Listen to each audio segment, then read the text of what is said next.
ഓർക്കാപ്പുറത്തൊരു May മാസ പുലരിയിൽ സിനിമയിലെത്തിയ feudal മാടമ്പിയായിരുന്നു Ranjith Balakrishnan.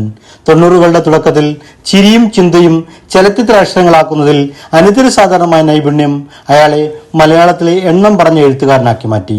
90കളുടെ പകുതിയിൽ ഒരു തിരക്കഥയ്ക്ക് 10 ലക്ഷം എന്ന മോഹവിലയിട്ടപ്പോഴും സിനിമയിൽ അയാൾ പിന്തള്ളപ്പെട്ടില്ല. കാരണം അയാൾ സൃഷ്ടിക്കുന്ന കഥാപാത്രങ്ങൾ ശക്തരും മലയാളം കൊതിച്ച് കാത്തിരിക്കുന്നവരുമായിരുന്നു. മംഗലശ്ശേരി നീലകണ്ഠനും മകൻ കാർത്തികേയനും ജഗന്നാഥനും വലിയേട്ടനുമടക്കം ആ തൂലികത്തുമ്പിൽ ഭദ്രമായിരുന്നു.